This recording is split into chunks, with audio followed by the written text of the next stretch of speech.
Hello friends, આજે આપણે તહેવારો સ્પેશિયલ કે પછી રક્ષાબંધન સ્પેશિયલ એક પણ ટીપું ઘી કે તેલ વગર એક ગ્લાસ દૂધમાંથી 1 કિલો મીઠાઈ બનાવીને તૈયાર કરીશું. તો આજે આપણે ના માવો, ના મિલ્ક પાવડર, ના કસ્ટર્ડ પાવડર એકદમ અલગ રીતે આ મીઠાઈ બનાવીને તૈયાર કરવાની છે. જો તમે એક વખત આવી રીતે બનાવશો ને તો તમે થાબડીના પેંડા પણ ભૂલી જશો, એટલી બધી ટેસ્ટી એવી બનીને તૈયાર થાય છે. અને જો તમે આ રીતે ઘરે બનાવશો તો તમે બજારમાંથી ક્યારેય પણ નહીં લાવો અને તમારા ઘણા બધા પૈસા ખર્ચ થવાથી બચી જશે. તો મિત્રો ચલો રેસીપી બનાવવાનું શરૂ કરીએ. તો ચાલો, તહેવારો સ્પેશિયલ એકદમ નવી મીઠાઈ બનાવવા માટે અહીંયા મેં ગેસ ઉપર એક નાની કડાઈ રાખી દીધી છે અને એની અંદર અહીંયા આપણે 1 વાટકો જેટલું આ રીતે ટોપરું ઉમેરી દેશું.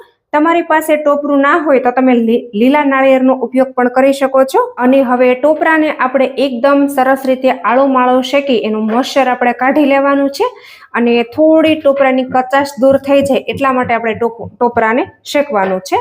તો મિત્રો, ટોપરાને અહીંયા વધારે શેકવાની બિલકુલ જરૂર નથી, માત્ર આપણે 2 મિનિટ જેવું જ એને શેકી લેશું. તો અહીંયા ગેસની ફ્લેમ મેં બંધ કરી દીધી છે અને તમે જોઈ શકો છો કે ટોપરાનો કલર ચેન્જ થઈ ગયો છે. તો બસ હવે આપણે ગેસથી એને નીચે ઉતારી લેશું અને ટોપરું ઠંડુ થાય ત્યાં સુધી આપણે થોડી આગળની તૈયારી કરી લેશું. તો ટોપરું અહીંયા મેં ગેસ ઉપરથી નીચે ઉતારી લીધું છે અને ફરી વખત એક જાડા તળિયાવાળી કઢાઈ અહીંયા મેં રાખી દીધી છે.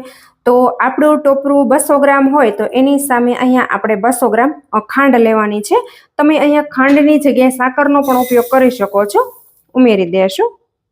તો અહીંયા આપણે ખાંડની કોઈ ચાસણી કે એવું કંઈ જ બનાવવાની જરૂર નથી કે નથી આમાં આપણે ઘીનો ઉપયોગ કરવાનો. તો અહીંયા મેં 2 ટીસ્પૂન જેટલું પાણી લીધેલું છે.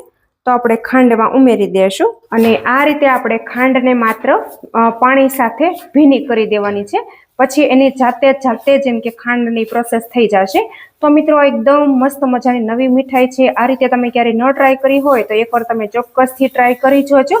અને એકદમ ઇઝી છે, જે બિગનર છે એ પણ આસાનીથી આ મીઠાઈ બનાવી શકે છે. કોઈ ઝંઝટ નહીં, કોઈ માથાકૂટ નહીં, ફટાફટ ઇન્સ્ટન્ટ બની પણ જાય છે.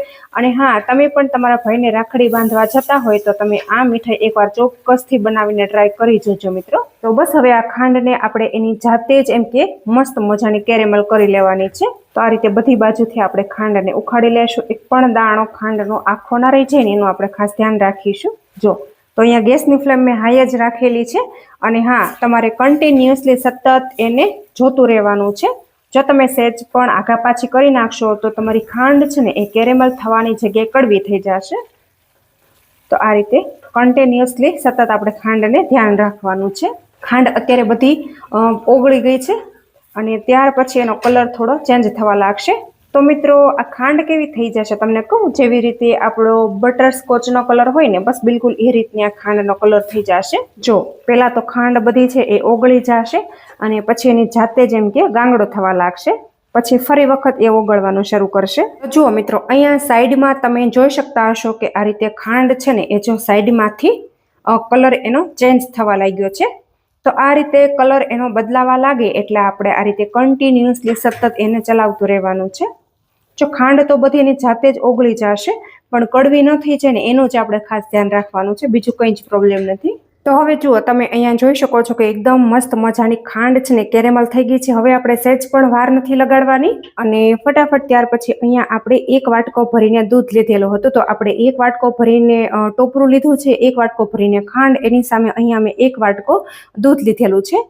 તો આપણે આ કેરેમલ ખાંડની અંદર ઉમેરી દેશું. તો એકદમ કેરફુલ રહીને આપણે ઉમેરીશું. જેવું આપણે દૂધ એડ કરશું એવું જેમ કે પોપડો થઈ જશે.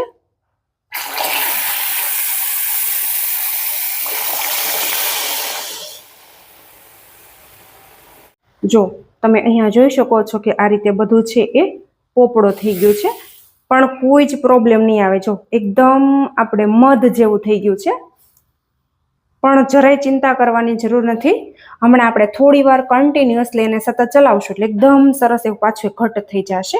બસ હવે આપણે ગેસની ફ્લેમ ચાલુ કરી દઈશું. બસ હવે કોઈ ચિંતા કરવાની જરૂર નથી. હવે આપણે એને કન્ટિન્યુઅસલી હાઈ ફ્લેમ ઉપર સતત ચલાવતા રહીશું. જો, હવે એકદમ મસ્ત મજાનું ઘટ્ટ થઈ જશે અને ખૂબ જ સરસ એવું થઈ જશે. તો હવે જ્યાં સુધી આ બધી વસ્તુ પ્રોપર એમ કે ઉકળી ના જાય અને આ દૂધ છે ને અડધું ના થઈ જાય ને ત્યાં સુધી કન્ટિન્યુઅસલી સતત આપણે એને ચલાવતા રહીશું. એકદમ માવા જેવું ટેક્સચર આનું થઈ જશે, એ વાત તમે ખાસ ધ્યાન રાખજો. તો અહીંયા તમે જોઈ શકો છો કે એકદમ મસ્ત મજાનું આ રીતે જો ઘટ્ટ થઈ ગયું છે અને ત્યાર પછી અહીંયા આપણે જે ટોપરું શેકીને રાખેલું છે એ ઉમેરી દઈશું. અને હવે ત્યાર પછી આ રીતે આપણે એકદમ સરસ રીતે હલાવી અને પ્રોપર આપણે મિક્સ કરી લઈશું. તો જુઓ તમે અહીં જોઈ શકો છો કે એકદમ દાણેદાર મસ્ત મજાનું માવા જેવું ટેક્સચર આપણું બની અને તૈયાર થઈ ગયું છે. જો આ રીતનું થાય ને ત્યાર પછી ગરમા ગરમ હોય ને એટલે આપણે થોડી ઇલાયચી અને કટ કરેલા મેં બદામ લીધેલા છે ઉમેરી દેશું. એટલે ઇલાયચીથી એકદમ સરસ એવો ફ્લેવર આવશે. જો હવે આ રીતે આપણે પ્રોપર મિક્સ કરી લેશું. તો અહીંયા આપણે બધી વસ્તુ પ્રોપર મેઝરમેન્ટ કરેલી હશે તો સહેજ પણ છૂટું નહીં પડે અને એકદમ સરસ પ્રોપર એવું બનીને તૈયાર થશે મિત્રો. તો થોડી વાર આ રીતે આપણે મિક્સ કરી લઈશું અને આપણે ઠંડુ કરી લઈશું. ઠંડુ થયા પછી આપણે આના પીસીસ કરીશું. જો તમારે જે કરવું હોય ને તમે કરી શકો છો. આના તમે લાડુ પણ બનાવી શકો છો, પીસીસ પણ કરી શકો છો, મોદક પણ કરી શકો છો અને તમે લાડુ પણ કરી શકો છો, પેંડા પણ બનાવી શકો છો. પણ આજે હું આનો પેંડા જેવો શેપ આપું છું. તો અહીંયા તમે જોઈ શકતા હશો કે આ રીતે હું સ્પેચ્યુલાની મદદથી એને પ્રેસ કરું એટલે આસાનીથી એનું બાઇન્ડિંગ આવી જાય છે. જો તો બસ ચાલો ગરમા ગરમ છે ને ત્યાં જ આપણે એને આગળની પ્રોસેસ પતાવી દઈશું. તો અહીંયા તમે જોઈ શકો છો કે આ મિશ્રણને મેં એક વાસણમાં કાઢી લીધું છે અને નોર્મલ થોડું ઠંડુ પણ થઈ ગયું છે. અને ત્યાર પછી આ રીતે આપણે હથેળીને થોડી ઘીથી ગ્રીસ કરી દઈશું જેથી કરીને આ મિશ્રણ છે ને એ હાથ સાથે ના ચોટે. અને થોડું ઘી મેં આની અંદર પણ નાખેલું છે. આમ તો આપણે બિલકુલ નાખવાની જરૂર નથી કારણ કે આપણે ટોપરું છે ને એમાંથી ઓલરેડી તેલ છૂટું પડેલું હોય છે. પણ આ તો હાથ સાથે ના ચોંટે એટલે આપણે થોડું એવું લગાવી દેવું જરૂરી છે. તો ચાલો હવે આમાંથી આપણે થોડું મિશ્રણ આ રીતે લઈ લેશું અને આ રીતે આપણે મસ્ત મજાનું સૌથી પહેલા આપણે લાડુ કરી લેશું.